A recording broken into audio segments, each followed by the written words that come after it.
Well, good morning, everyone. I'm just grateful that you're here with us. I'm here with my friend Cal, and we're trying to continue our discussion about Jordan Daniel Wood's wonderful book, The Whole Mystery of Christ, and wonderful and at times um, befuddling because and difficult. I think. I mean, it's based on his dissertation, and I think I don't know if you'd agree with this, Cal, but I think it sort of assumes probably some knowledge of,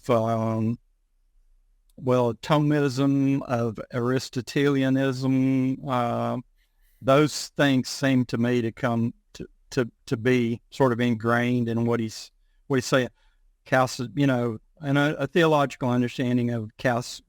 Yeah, it's assuming knowledge, well, of Greek apparently, and well, no, not really, because he's translating it, but of the church councils to a certain extent of like Greek thought or like our Aristotelian, categories and things like that. So it's assuming some knowledge maybe of the thought of Maximus's time, even though he does kind of explain it as he goes in a pretty admirable way.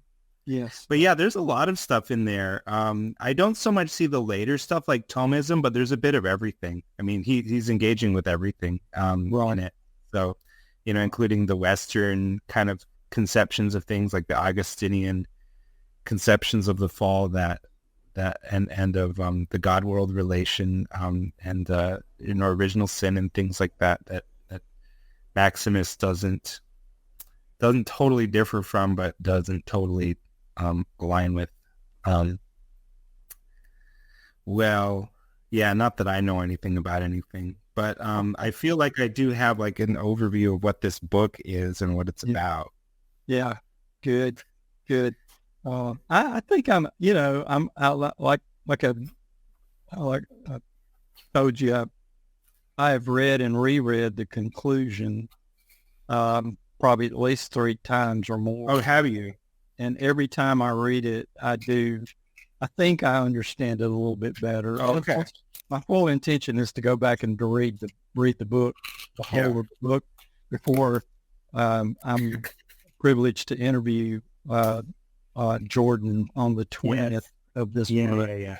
So, but it's going to be quite a challenge to Yes. I mean, but anyway, I really just, yeah. Well, why don't you go ahead and start, Cal, and just try to give us your best grasp. Like I think you said the first chapter, and I'll interject myself, maybe stop and ask some questions here and there. But I just want to hear what you think about that, and then we'll jump to the conclusion as the final part of this little dialogue we're having, and see if we can try to come to terms with it. So you go. Yeah, I'll try to be fast. I just took a prophylactic ibuprofen just now.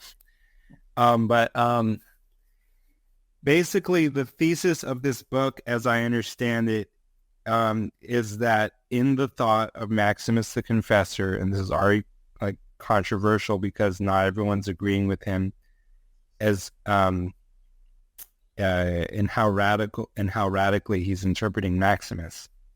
Right. But for Wood, in the thought of Maximus the Confessor, both the event of the Incarnation and the event of the creation of the cosmos, of the universe, they exemplify the same Christologic, which is like a kind of characteristic. It's the way that Maximus understands the Chalcedonian formulation of the relationship between the persons of the Trinity to each other and to their ousia, to their divine godhood or godhead. Um, and for Maximus, creation and incarnation, they do exemplify the same Christo logic, and therefore they bear description as the same event. Now, what is the Christo logic? The Christo logic is characterized as I think I'm correct in understanding him on this. The Christo logic has three key features. One is that it has an identity feature, it has an irreducibility feature, and it has a no, wait, did I already mess it up? See, where is it in chapter 1? Well, now I'm in the conclusion, but there's identity, there's irreducibility, and there is indifference. That's right. Actually, it was in the order I think that he treated of them. It was irreducibility, indifference, and then identity. And then, like, my understanding of basically how these work is, like, I heard him explain in an interview that, like, you're not reducible to your humanity. Like, you're not just like this abstract type. And even like understanding what humanity is doesn't tell us like who you are. I think I'm oversimplifying, but there's a way that you have a logic. It's really like this if you visualize it. I lean a lot on Chris Langan to understand wood, but it's like basically you have a substrate and then you have two differing things that supervene on top. Mm-hmm. And so what the substrate always is the person. And then you have differing like qualities or natures or differing anythings. Right. Like you can even look at it like a stick is two opposite qualities. It is supple and yet it is strong. Those are opposite qualities. How do they even, but they exist together perfectly without contradiction in the hypostasis of the stick. And so but you notice that the stick doesn't reduce to either of its like qualities. It's not merely strength or suppleness, or if I'm understanding, you know, that this feature of irreducibility properly. Right. And then see, now are we already breaking up? No, you're there. This will not be okay. The number two thing was like the identity. And so kind of how I look at this is like the person isn't reduced to the differing things on top. It doesn't reduce upward, but it does go downward so that the differing things on top are both types of the underlying media. So it's like your the interesting example he keeps using in the book is body and soul union. Mm-hmm. So it's like your body is you, your soul is you, even though you don't strictly reduce to either your body or your soul. And so there's a way, basically how I see it is like, even though it doesn't go up, it does go down. And because, you know, if you have an identity underneath two differing things, it's going to mean that the two differing things are both types of that identity. If I have Honda Civic versus Honda Accord, they're both instances of Honda. Right. That.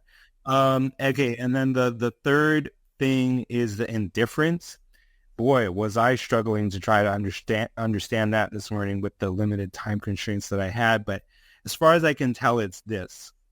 Could be wrong, but basically, you are a person. I am a person. We both instantiate a nature or the human nature. But the question one can ask, does Wayne instantiate it in such a way that he's more human than Cal? Or less human than Cal? Mm-hmm. Is Cal more human than Wayne? And it doesn't really seem legitimate to answer yes to any of those. So there's a way that the phenomenon of hypostasization, it doesn't, he's saying it's indifferent to nature, in the sense that it doesn't reduce nature or enhance it or qualify it or modify it in degree, by degree, like in any way. That's as neatly as I know how to explain what I think he's saying about that third feature. Right. But anyway, my understanding is that the Christology, and so I did highlight this part of the book, because it does explain it. But then the question again is just, where am I? Yeah, I did highlight it.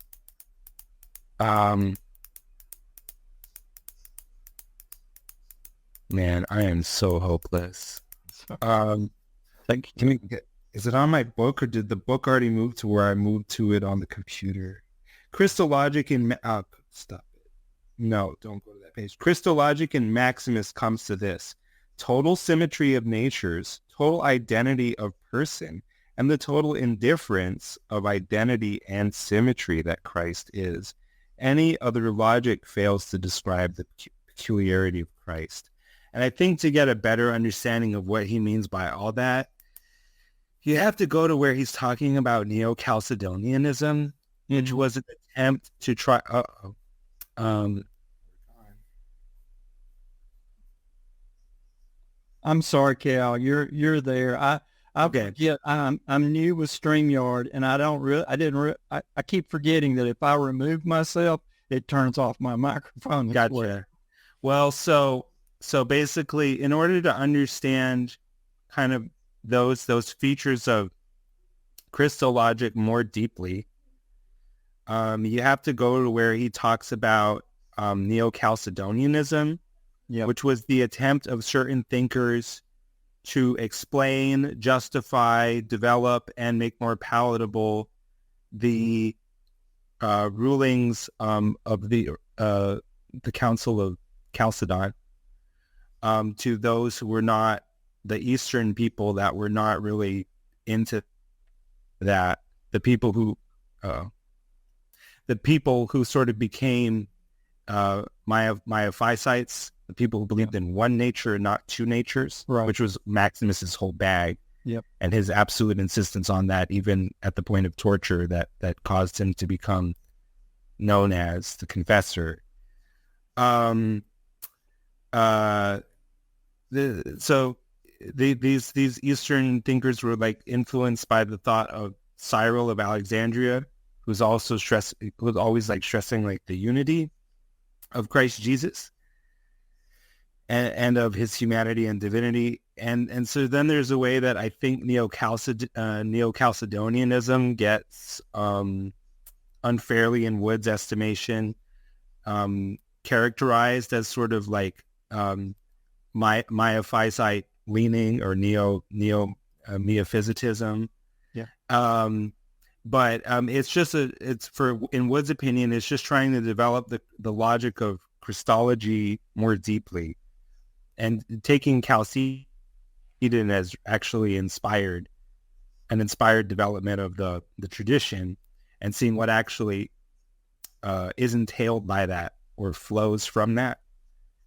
And so, but anyway, the idea is that incarnation and creation are the same event. So I think the way to keep understanding this, if we shift the lens over to creation, is to keep the focus on the divine person, Christ Jesus, or God as this person. So that God-world relation, you have like God over here, creation over there, and then I think somehow the substrate beneath them, uniting them, that has these three features of Christologic, is the divine person, Jesus Christ. And so then that's why for Maximus, he identifies these two things, the incarnation and the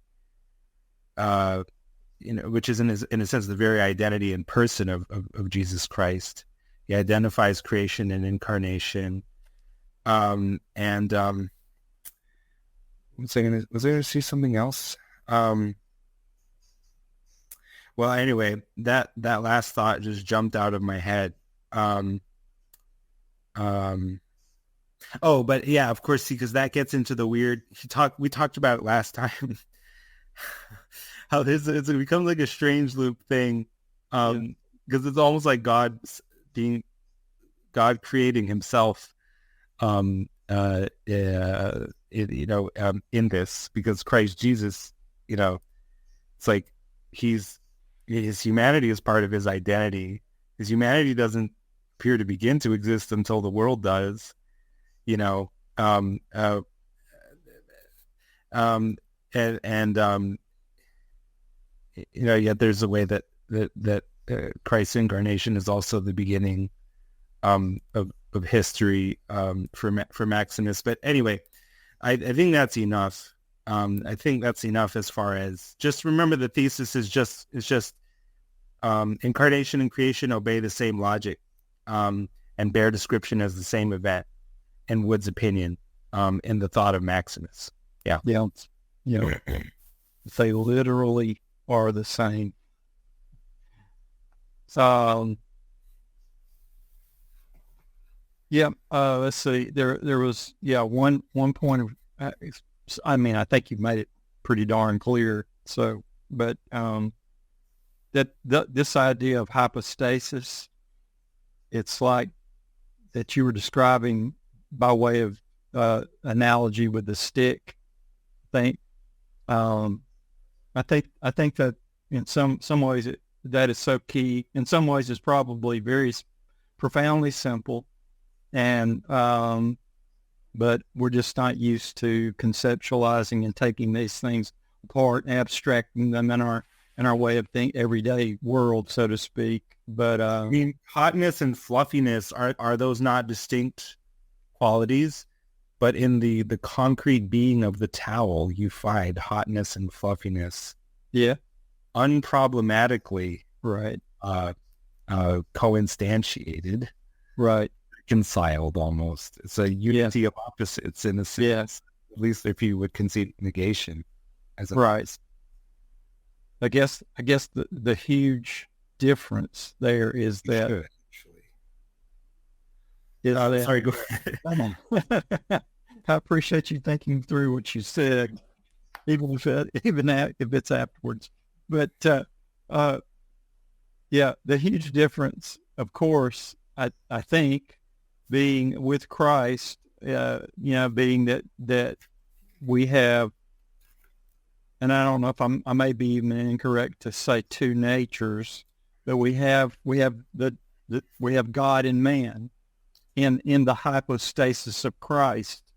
The way Wood explained it to me in a Facebook interaction was that your human nature your humanity and my humanity become hypostatically united in the person of Christ Jesus with the divine nature of Christ Jesus, of which is the Godhead. Yeah. If I'm not mistaken, right? Mm-hmm. Yeah. I mean, I know it's all encompassing. So in the hypostasis that we call Christ, there's some point at which it's indistinguishable from creation itself. Is that not the case? Or am I just totally? I'm just trying, because I'm talking, because normally it's so easy for me because I'm just talking about my own, completely freewheeling, like, I don't know what you call it, like the samurai that has no master, like a Ronin type philosophy. Right. Say whatever I want. But if I'm speaking for somebody else, I have to think through it really carefully. Sure. For me, the answer is yeah.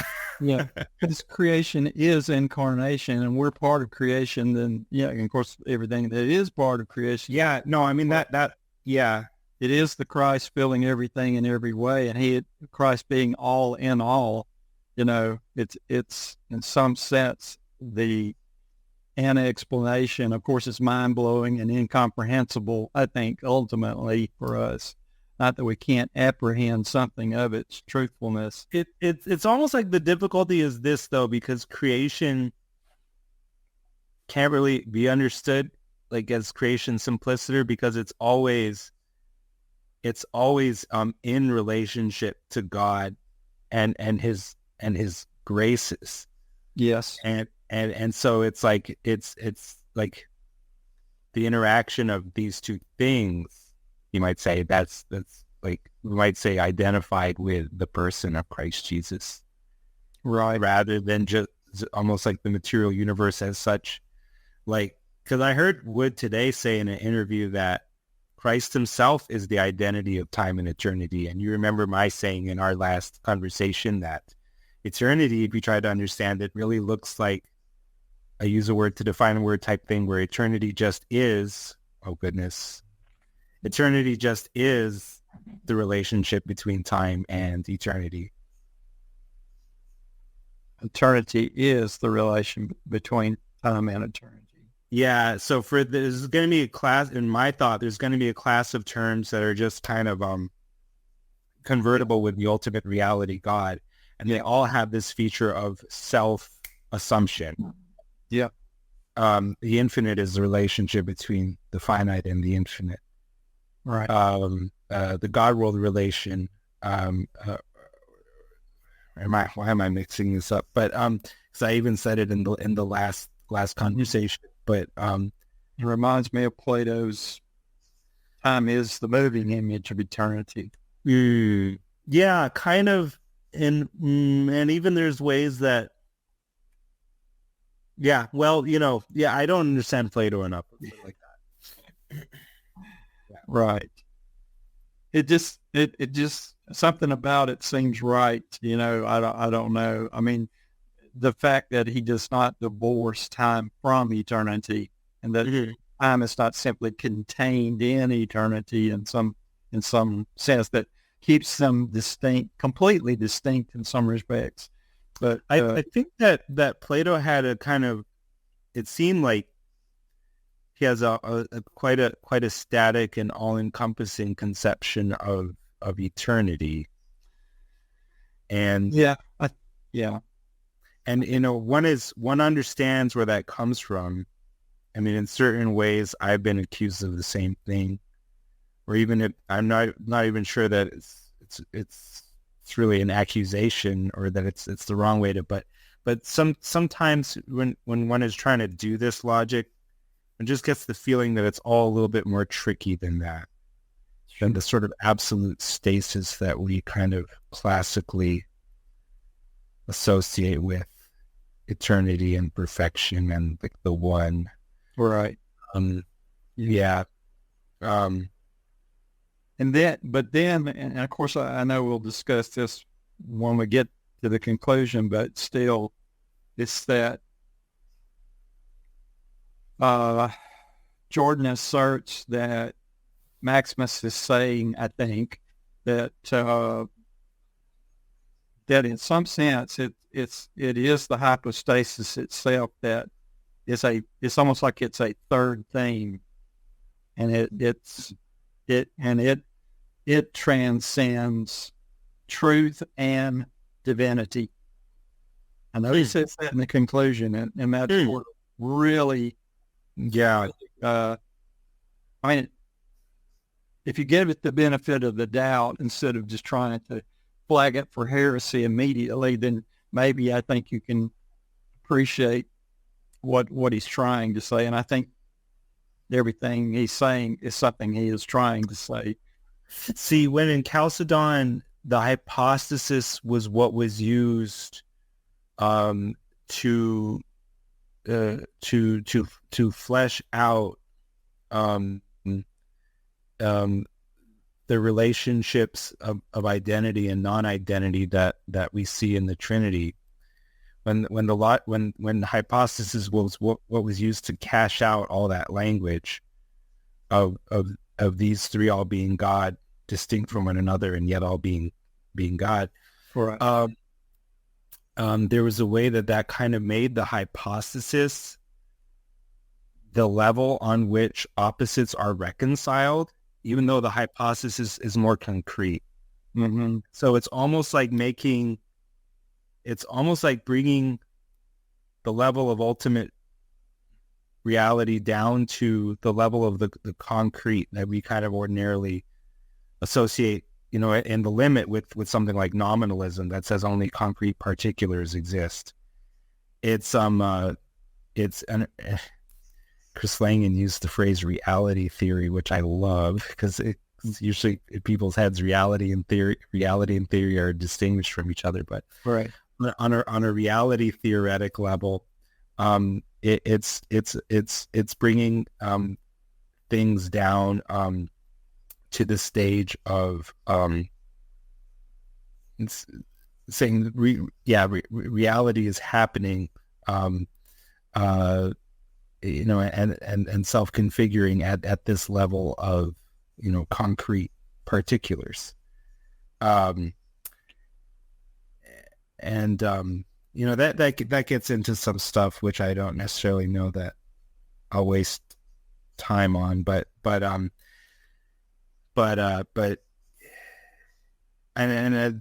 brought that up because of something you just said, but I can't even quite remember what that is now. Yeah, that's okay. It's about basically the logic of the person or the hypostasis, being it's where the rubber meets the road, and it's like the final arbiter of things. Right. Yeah. It seems to me that in some ways what I guess I'm having difficulty putting my thoughts into words. But in some respect, it seems like every time, either while I'm reading him, and even as you just brought it up again, it's always when we get back to person and personhood that this becomes alive to me, just intuitively, that it's not just, it's no longer just an abstraction or almost a mathematical problem or just a purely symbolic logic problem or something like that. That's where, if my intuition kicks in at all, it's at this point. Yeah. And it's like in the interaction of persons, reality happens fast, and persons are not reducible to like these exhaustive descriptions. And so one sort of notices that in the course of events, descriptions just naturally rise to the surface. They are generated, but they should only be seen as surface. They disappear as quickly as they arise. Right. And they don't ultimately ever suffice to encapsulate the depth, which you can't know, you can only experience. Yeah. As in the Tao Te Ching, you can't know it, but you can be it. Yeah. So I think that's why in some respects overall, because I'm sure, I mean, I would imagine probably most Christians would listen to this conversation, or even if they dared to try to read Jordan's book or something about Maximus, they would probably just kind of scratch their heads and say, "Why is this important? Who cares? What's the big difference, or what difference does it make?" And I've recently encountered some Christians who are deconstructing from the Christian faith, and one of the common factors is their rejection of Trinity, their rejection of the preexistence of Christ, of wanting to conceive of Christ as just one man among many who he may have been exemplary, and one of the few enlightened ones. He's still just a man like you and me who came to show us just what every man like you and me are. Yeah, because all the language of the Trinity and of Christology, Christ being fully human and fully divine. It's like what it seems simply unbelievable. As when I was on the doorstep of Christianity, I thought, you're saying, because I was sort of looking at it from the Catholic angle, which I did circle back to and become Catholic. But as like you're saying that God he's three in one, but he's absolutely simple. It's like, get out of here. It's like, this is or Christ fully human, fully divine. It's like the 100% vegan, uh, pure beef. It's like 100% vegan and 100% pure beef. How? I don't know. And so for these people, it's like, this is strictly unbelievable. Therefore, I'm going to go the kind of like Albert Schweitzer route and just say he was some apocalyptic Jewish prophet. Maybe he had some useful moral teachings, but as for me, I'm sort of on my own, where I'm kind of decide things for myself. Yeah. Mm-hmm. It's because for these people, they didn't come through it the other way like I did, which is like reality theory first, then the creeds and stuff, because it's like, if you're going to throw away the creeds and just say, I'm going to like figure it out for myself, you have to try to explain in reality theoretic terms how all this exists without a God. And specifically like, how God exists, but let's say does not, or if you prefer, how God exists, but does not care for you.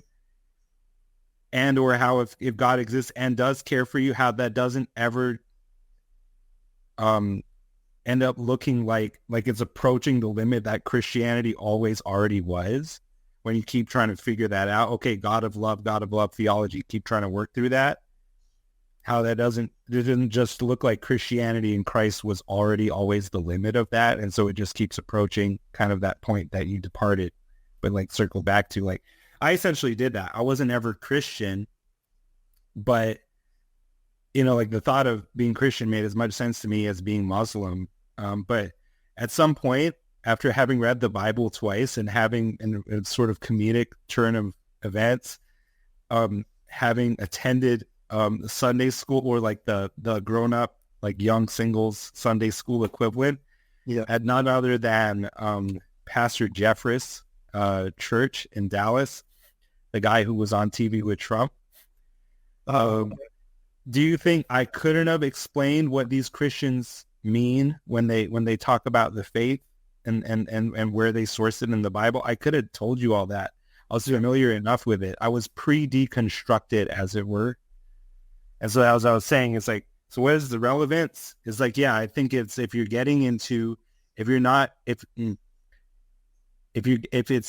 to where that you're so smart that you can't ignore the reality theory, or if you're so intellectually inclined that the reality theory is not coming up to you as a series of issues at the intellectual level, where you even also think about the rest of the things in your ordinary day-to-day life, right? And it's inescapable. Yeah. Well, I just know that the interactions I've had with a couple of people who kind of come from this very non-Trinitarian and therefore, denying any true conception of the Incarnation, that the thing that I have to appeal to is that, well, you believe that there's this force out there and in here maybe, but it's just a force. And that in some respects, to me, it's less than personal, because personal is to me intuitively a good thing. But go ahead, respond. No, I'm thinking about how to respond. It just gets so I'm going to go off camera while you're responding, but I'm still here. Well, I mean, the question of how does reality hang together or without God, and how does God be God without being unity, love, in his profoundest essence? It's almost as if like I had like 3 going on 4 whole years of podcast episodes related to this very topic. At least the first 2 years kind of trace the development of my thought from atheism to not just a belief in some philosophical God that doesn't care about you. Because for me, always in my thought, those two positions, atheism and a belief in a God that or ultimate reality that is fundamentally uncaring toward you, for me, those are always the same.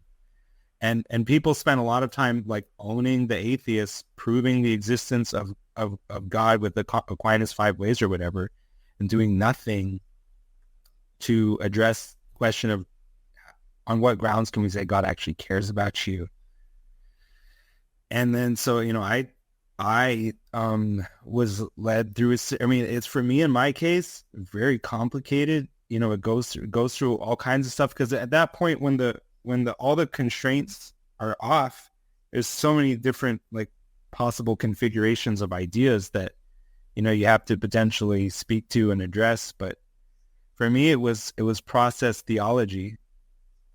It was actually reading Chris Langan and looking at his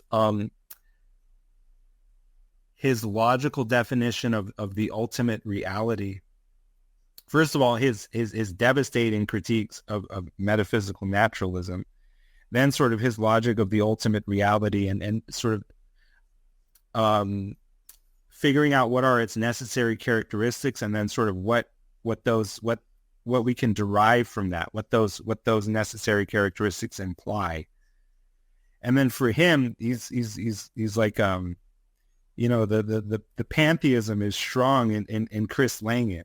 Yeah. He's not even really what people would, because people like to take definitions and say, oh, he's this definition, well, da-da-da-da-da, but he's not, his position is not even what I would think of as pantheism simpliciter, as some kind of meta-dialectical, variant of it. And so maybe in that sense, it's more, you can call it panentheism. The devil's in the details. I don't just like to stick to definitions and then, open up these canned critiques. It's so pointless. But for him, there's like an identification of God with the universe, not so different from, and see, in my old podcast, I used to talk about the logic of this, what I thought was quite inevitable. I was a hard to convince atheist for like 12 years.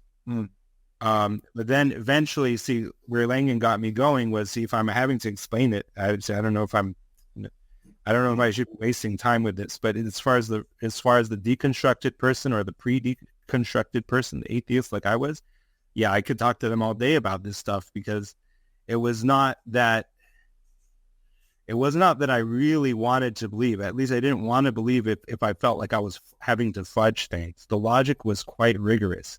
Yeah. But basically, if you're going to conceive the universe as the ultimate reality, that's, for Langan, it's like the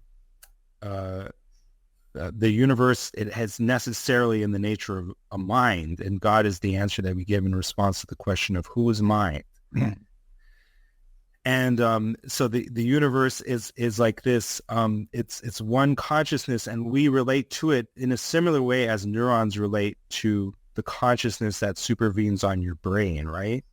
Now, the question is, can your brain as a whole have some, experience like collectively that the neurons aren't also having individually? No, it can't. That's logic. Right. And so, as a matter of logical necessity, it cannot be that it's having an experience that is good for it as a whole, but bad for most or all of the neuron. That doesn't work like that. So that was my first way into seeing how if you like, in very Langanian terms, the utility function of the primary telor is going to be interdefined with the utility function of the secondary telor. Like, It's this kind of process theology, but that's where it starts. I'm not saying that's where it ends. I'm saying it's a bootstrapping process of like, you're an atheist out there, you're doing reality theory by yourself. Okay, fine, but just actually do it and go. And Langan was fantastic for that. And I have the feeling, almost more than a feeling, Sometimes it reminds me a little bit too much of what Nietzsche meant about certain people being born posthumously and his being a destiny. And what Jung also meant when he said that when a man doesn't understand consciously, he's forced to act out, and it becomes his fate. Because Nietzsche wasn't understood in his time, therefore he is a destiny because society was forced to act him out. And so Langen, to me, he's like that much on the head, like just like on the leading edge of the zeitgeist, that if we're not conscious, we're gonna like act out like the bad parts of Langen. Right. That's my sense. But anyway, Langen was fantastic for that, for proving God's existence to this really the hardest kind of nut to crack type atheist. But then you got to keep going from there. And again, I mean, if you want what that looks like, you have 4 years of like amateur podcasting I can point you to. But just suffice it to say, it is convolved, because I know that all the issues that people are going to bring up just from the very short treatment of it that I just gave is going to be like, well, you didn't address this, you didn't think about that, what about this? I have a question about that. It's like, yeah, it's incredibly thorny philosophy. And but you can just see my sort of intellectual journey through it in those 4 years. And I like to think there wasn't anything where I was beholden from the get-go to any point of view. I wasn't afraid to be not Christian. I wasn't afraid to be an unorthodox Christian. Right. I didn't want to have any sacred cows. I wasn't afraid to be not a believer. I was just looking for the truth as far as I could sort of get my little mind around it. But anyway, sorry, that was a terrible detour. Don't ask me questions like that. No. I put my hands to my face like, oh, how would I answer? I'm asking for the answer. Remind me of the scream. But no, I think that's good. Absolutely. I'm glad we went down that. And now I'm only thinking about going down another little bunny trail, but anyway, and I want to be cognizant of your time and your maybe constraints there. Well, I mean, I think the other thing I didn't mention to make the proof sort of more rigorous was when I was an atheist, I was like, I didn't see any necessary role played by consciousness until I realized that as long as we're doing logic at all, and we're saying it means something for things to exist, it has to be that existence means that it's experienceable under some conditions. Because what is experienceable under no conditions just has to be the definition of what doesn't exist. So for example, otherwise you completely collapse the two definitions into each other and the distinction is meaningless, like Wittgenstein, where you can't talk about wrong, then you can't talk about right. So, for example, if you have a rhinoceros and a unicorn, one thing exists and the other, let's say, doesn't. I mean, of course, there's the whole response one can make where unicorns still exist in the imagination and it gets more convolved in meta. But I'm just saying, for right now, let's say unicorns don't exist, rhinoceros exists. It means that you won't ever, again, can you prove the non-existence of a black swan or whatever? But the difference between them is you can't find any set of conditions under which you can empirically experience a unicorn. But you can for a rhino. Right. But if a unicorn can exist despite being totally inexperienceable under any conditions ever, then just what the hell do you mean when you say something doesn't exist? If you don't mean anything when you say something doesn't exist, what the hell do you mean when you say something exists? Right. So the way that the possibility of conscious experience, at least in principle, is intimately related with the question of what it means for something to exist. And as far as I was concerned, if someone wants to use existence meaninglessly, I had no time for them. Mm-hmm. As long as we're talking about the existence of things, we have to mean something by sorry, Kant, the predicate exist or the word exist. Now my son's trying to break down the door, but he's a rabid Kantian, of course. That's fine. That's pretty well.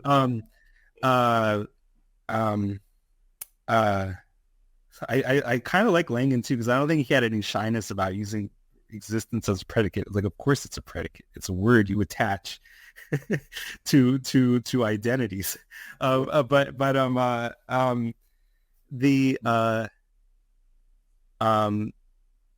the thing is, for anything to exist in principle is going to require this, very important place for consciousness.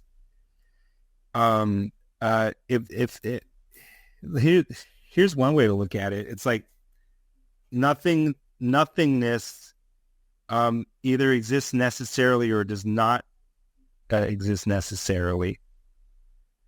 And let's say the opposite of what we mean by nothingness is something, that there is, like, as far as I know, it's pretty much binary between those two things. If nothingness doesn't exist if nothingness existed necessarily, it would be here, whatever we mean by nothingness, which weirdly, when you go all the way down the rabbit hole, is just indistinguishable from what we mean by God.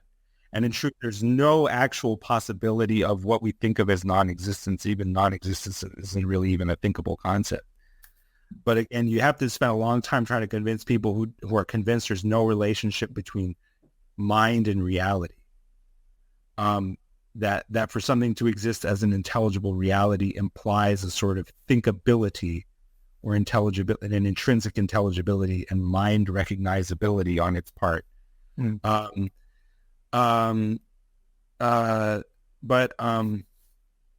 So, if nothingness what we think of as nothingness, if it existed necessarily, it would be here. For it doesn't exist necessarily. And it seems like something exists necessarily, it can only be the antithesis of nothingness, namely something. I used to go down these trails, and there's more rigor with which it can be sketched out. Sure. But basically, atheism is a metaphysically illiterate position, which even still, it's like okay, but the really it's no good to just prove the existence of the God of the philosophers. It all comes down to the character of God, whether he cares about you, and what it means for God to be loved. And you find within Christian theology, the people who are so metaphysically smart, they don't fall into the errors of atheism. They don't understand that at all. They have the most ridiculous theology about God, damning people to hell, and it's like the way that it works in their mind is so bass backward, And so, anyway, suffice it to say, it's all ultimately related. And if you're just in it, trying to figure out the truth. Anyway, sorry, man. I'm so scattered. I'm completely. That's fine. Now, especially this morning. What you just said, though, I have to remark. To me, the atheist, I guess you could be an atheist for different reasons, but typically it's because of the narrow aperture of empiricism that they're only willing to see and look through. That the counterpoint to me to that with many Christians is that it's only through the narrow misconception of the Bible as the Word. Yeah, for sure. That they can't see and recognize the Word that fills everything in every way. Yeah, that was my initial, where I initially balked, at the threshold of belief, because it's like, you're telling me it can only come through these narrow channels of revelation, where my main issue with it isn't even that I don't believe it, is that I don't even know what it means. Mm-hmm. You tell me God is one and three and totally simple, but also three in one. Mm. And it's like, at this point, I don't know what you mean. Right. And then, so you needed the reality theory, interestingly, to sort of cash out what it means. Because in my last conversation with, in my only conversation with Jordan Daniel Wood, I was responding to a commenter asking, basically, why three in the Trinity? And I said, basically, here's because for me, it always keeps coming back to this. Logic, and I learned this from Langen, 100%. Learned everything from Langen, really. He woke me from my dogmatic slumbers, you would say. Logic logically leads to an absolute or contradiction, both X and not X. And so it's like there's a way that, what logic means is distinctions. What it means is predicates on complements. X defined on not X. Law of excluded middle, meaning to be X means to be not X. So it's like an identity with the negation of the complement. So its identity is on its complement. Oh my goodness. If you need to go, just perhaps. Oh, okay. Well, and where distinction exists at all, it's sort of provisional, because if you go all the way down to the bottom, like it seems to be the case that if there's a distinction between X and not X, there's a union set of both X and not X to which both X and not X belong. But if I'm taking this simple logical observation all the way down to the level of the principle of non-contradiction, which is like the most generic possible principle, that something is either X or not X. It seems to imply that beneath the principle of non-contradiction is a kind of contradiction to which logic itself is relativized. Logic is the art of reasoning while avoiding what? Contradiction. It does you without the impossible possibility of contradiction, you don't have logic. And so that's the way that logic itself, and there's different ways to see it. For Hegel, that was, I think, kind of a key thing, that if you do logic with perfect fidelity, then necessarily you arrive at a contradiction. But at the right level, at the level of ultimate reality, not approximate reality. It's the way you can get caught in contradiction too early. Whereas if you're acknowledging any distinctions at all or any utility to logic at all, you don't want that.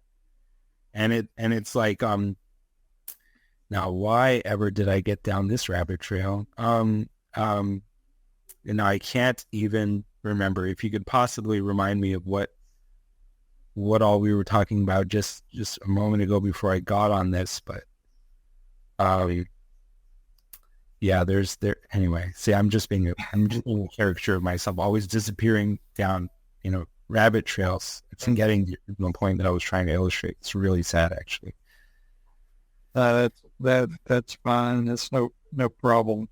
Your rabbit trails are always fascinating. I may not totally understand, but they're interesting. One of the thoughts that I've had that I think stands in relation to what you've been saying and what we've been talking about. And please, again, if you need to go, just say I got to go. So, but anyway, is the thought occurred to me that there is more theology imprinted on my very being than I could ever imagine. So, I just believe that in some sense that is the grounding of our intuitions. There is the truth of our being, and that's not just that we, in some raw sense, exist, but the truth of our being and our being made in the image of Christ and our being in Christ as creation, because that to me is one of those things that to me, again, Jordan is insistent on the need to take a Maximus literally, that when we read Colossians 1 and Paul, we should take him literally when he says that all things are created in Christ. I mean, and I think we just tend to, I think because of the bias against any sort of mystical apprehension of the truth, from a Protestant perspective especially, we tend to translate that preposition as instrumentality as opposed to ontology. And so it's like we are created in Christ means something far more than just Christ created us at some point in the past and we exist, It's an interesting problem because to get that real fixed certainty about things, you need distinctions. There's a temperament that wants to find distinctions, that becomes the most convinced of the faith in a certain way. But because of their temperamental emphasis on distinctions, they don't like, because they don't know what to do with, passages about Christ being all and in all. Right. Things being created in him. Almost like an equivalence with abstraction, a distinction and an abstraction. Yeah, and I just remember the thing I was trying to say earlier. Like, basically, you have why three in the Trinity, and why does it not make sense? Because if you have a discriminated identity, you have its complement. If you have the X and the not X, you have the thing underneath them, the identity in which that distinction is based. Yeah. And then these three are one at the level of ultimate reality, where all things are one, both X and not X, that logic logically leads to. Mm-hmm. It's absolute. Right. That's to me, and that's the level where all things are one. Now, but see, that's where I get into, that's where even the way that I would cash it out, Christian's not going to agree with it. But see, for me, it's like that all things are one is just what it means that God exists. And that Jesus was as much convinced of that as any New Ager. It's just where they differed was that Jesus said to see it / seek it. See, Gnosticism means what? It's without the death. To get there, I just abstract out and I go away in my happy meditation mind place. And Jesus says to see it / seek it or bring it about, you have to die for the other. Yes. You have to give up your life for your friend, for your neighbor, for your enemy. Yes. There's no escape from the death, the pain. That's the only place where through which the life of ages can be sought or found. You have to love in order to know. Yes, but Father, that they may be one as you and I are one. Yeah. It is the oneness. It is the seeing of all things and people, all persons as equally superlative, paradoxically, the light of God's perception that takes each person as the singular object of his attention. Mm-hmm. Yes. That's the light of infinite perception. The ultimate reality is love / unity. That's how it sees. That's how he sees. But so, yeah, for me, that is, that's the way that I see it. It's not going to be, people are not going to think that that's right. Mm-hmm. But they, in my opinion, keep presupposing in so many ways that the ultimate reality is not unity, but distinction. Not love, but some kind of unprincipled or arbitrary partiality. Or the final reality is intrinsically unknowable. And yet it has an intelligibility that the mind can recognize as reality. Yes / no, no / yes. It doesn't compute there to me, but to other people, it's like, what are you even talking about? Don't you just read the Bible? And it just be plain. It's like, dude, if there was the way that you can read the Bible and it just be plain, show me that. Because as far as I know, like, especially in Protestant world, you just got 8 pastors, 9 opinions. Like, it's not, it's complete shoot from the hip Wild West out there. Like, it's not any plain reading of anything going on over there. So, to me, you never escape the necessity of philosophy, basically. To me, that's why, Maximus is compelling. I find Maximus compelling because he's actually looking at logic in the similar way as Hegel and Langen and yours truly to a much more babyish extent. Yeah.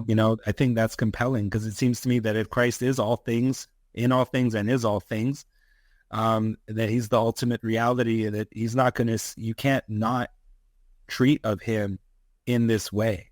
Yeah. You can't ignore fundamental questions of logic and predication and identification, and ontology and epistemology. The ultimate reality is always just that place where we assume the final unity of ontology and epistemology. knower and known, you don't get to escape that. And people want to just, they don't want to believe there's something valuable on the other side of the fence that they never took the effort to go climb over. They want to convince themselves there's nothing of value over there. It's just kind of a laziness. Mm-hmm. And a certain level is not dying to self. There's a certain way that every activity to which you give your attention is a Christological instance of kenosis or death. If you don't show up to work and like have that moment of stress where you die to yourself and to the work, it's like the rest of the day. If you have that, like the rest of the day is somehow golden, and if you don't, it sucks because you didn't, because so whoever's gonna lose his life will find it. But if you've held on to your life, you're gonna stay in your death anyway. So all right, yeah.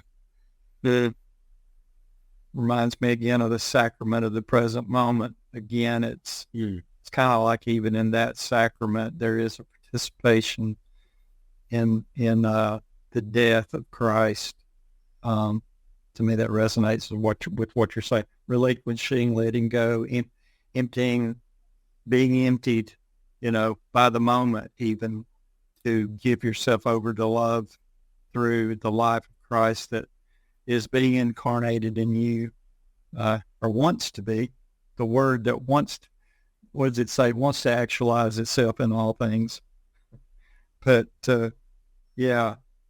Well, I guess we could keep on talking, for another hour or 2 or 10, but we probably did such a bad job. I'm just laughing. I'm laughing. At least I did. I did such a. I would go into every conversation like, this time I'm not going to be a parody of myself. Like I just keep getting. It's not even that I keep being a parody of myself. I keep getting worse. That's what it is, No, I don't feel that way at all, brother.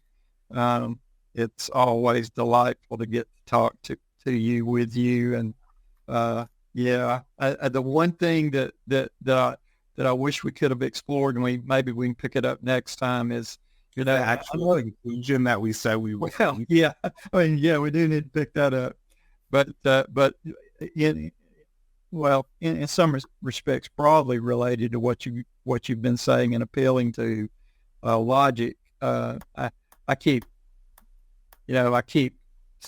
thinking, and kind of relates to the idea that there's more theology imprinted on my very being and your very being than held by all the books of the world. No, and that's the problem, is that if you keep working on things at this level, at a certain point, it's more than just a point of like diminishing returns. To keep trying to understand things cognitively is like actively, it's like getting in the way. I mean, if you keep trying to analyze things, it can, maybe there's a certain critique there, but it's also like, what's dishonest about saying like, well, and Maximus is like analysis paralysis, so why even bother, is that there's always a certain level where you naturally find yourself analyzing things, and where it's like inauthentic to not try to analyze or to try to forget about it. There's always some level. That person who said that has always got like some Kierkegaard book with a bookmark in it, that they keep going back to, or it can be a lower level, but it's always some level. Right. It's just some kind of weird elitism of like people with a lower level of intellectual inclination. I'm not even going to say intelligence, but like the trait openness, which is to a large degree what it's measuring is just your level of intellectual curiosity, the degree to which you find like these things interesting, because it's not perfectly correlated with intelligence, although there's a modest correlation from what I understand. Sure. And so anyway, that's just kind of what it is. I mean, you heard me talk about non-judgment last time in my incredibly judgmental, in the Pacey, all my incredibly judgmental dismissal of the imaginary critiques that I imagined just now. it's whatever's coming from a place of trying to dismiss what another sees as valuable is generally not, it's not in the spirit of Christ, let's put it like that. But if you want, I can just even just read like the first few paragraphs of the conclusion or something, see if we can find something valuable in there, or what? Or do you feel out of time? It's fine if we are. Well, yeah, and I do want to spend a significant amount of time on the conclusion. I have several notes that I wanted to discuss with you. I mean, it's 3 pages of written notes. It's not overwhelming necessarily, but I think hitting those high points might give us more tools to try to understand going further into first chapter and other chapters. I wish they were short chapters. Always love short chapters, but anyway, these are not short chapters. Yeah. But yeah, yeah, one remark to what you just said though is that, like, if you only think about what you understand or what you think you understand, you will never experience aporia.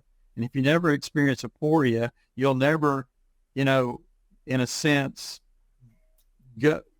feel the gravity and the pull of what lies beyond that. And that is, to me, in its own way, a very mature, childlike wonder, that we should be lost in with regard to the beauty and glory and magnificence of our Lord and Savior Jesus Christ, who is this person that we're trying to take hold of and touch in a fresh way, and I think appreciate and worship more deeply because of the depths that he entered, of having this kind of cosmic perspective that should just, our Jesus should just be so much bigger, I think, than we tend to think of. I mean, he wasn't just here to solve a sin problem and hand out tickets to heaven,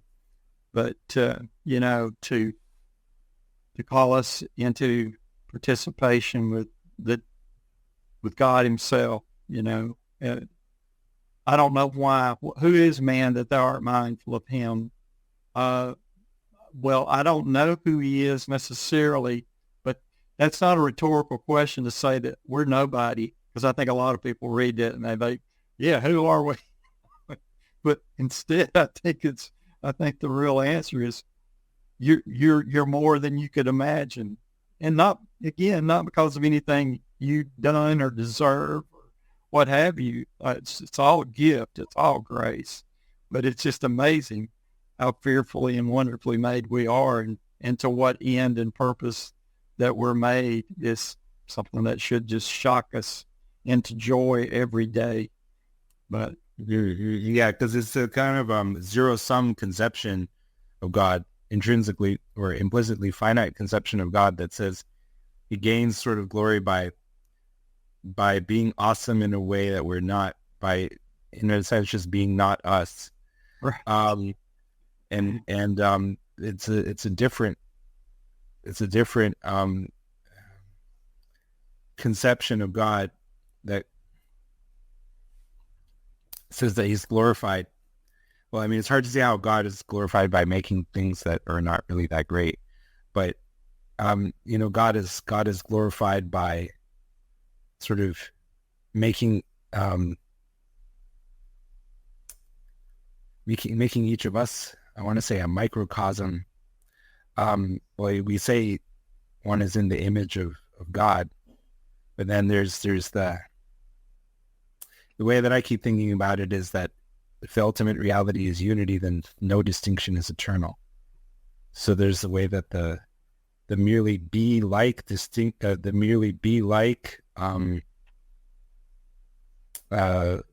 feature of being in the image of God, is the distinction between being and being like collapses. And that's actually the point, like the theosis and the beatific vision, so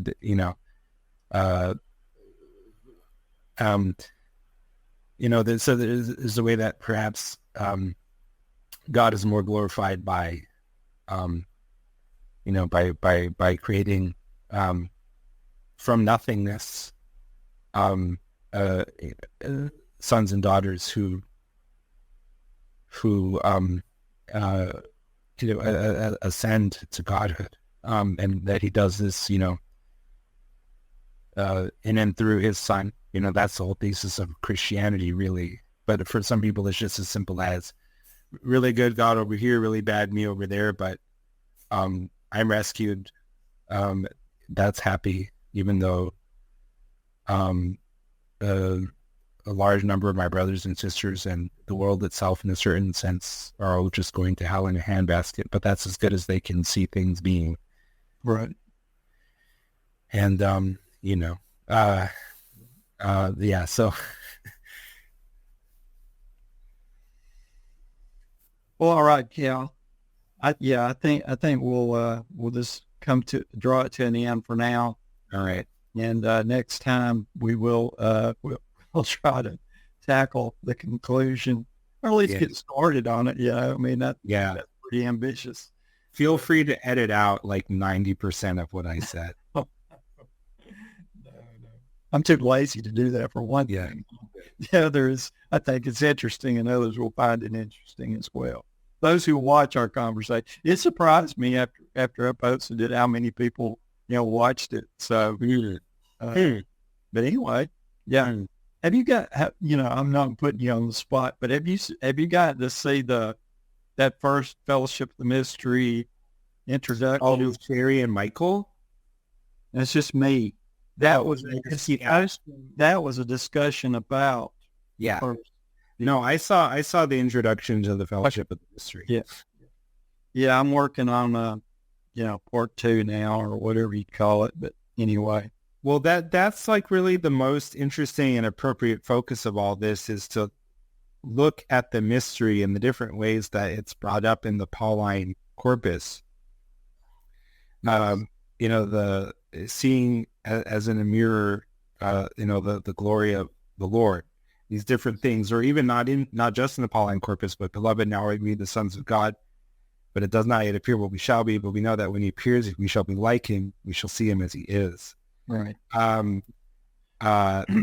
This whole, it's an intriguing set of mysteries that, unless you just diminish it and reduce it to metaphor or things like that, the way that Wood says certain scholars do to Maximus. Right. Something intriguing that was always already there in the faith, as sort of the inheritance of our tradition that we haven't fully understood yet. Mm-hmm. And that, we can use Maximus, or just conversations with certain insightful oddballs, like Sherry. And Michael is not odd. He's just insightful. Yeah. I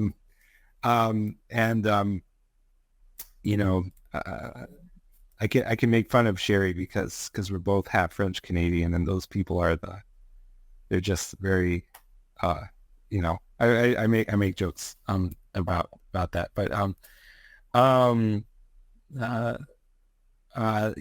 so that, I think that's really what I really appreciate in you, is because that the long-standing familiarity with the mystery as seen by Paul and as glimpsed through the New Testament generally, and sort of you're continually returning to that, and because that's for you, that is the the mystery that's being explored with the fellowship, right? And you're using everything that you come across to try to elucidate that, whereas for Wood, the mystery is more so Maximus, which, although of course they do talk about what we've been talking about in the Pauline mystery, in the whole mystery of Christ. But part of it is also that's just such a hard to understand book. It needs to be kind of brought down and elucidated.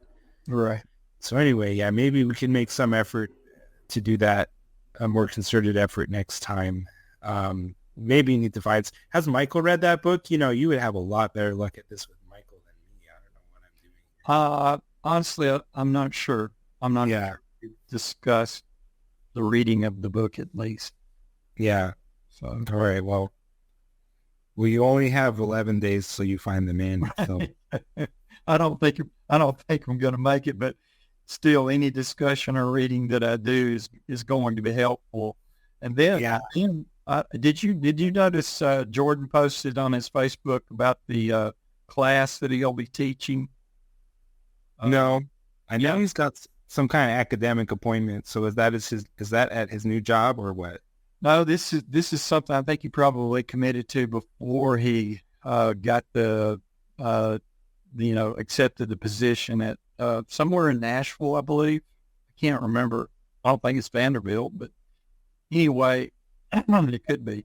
But this is with Paul Axton, and something about, I never can remember. It's something about the plowshares, something.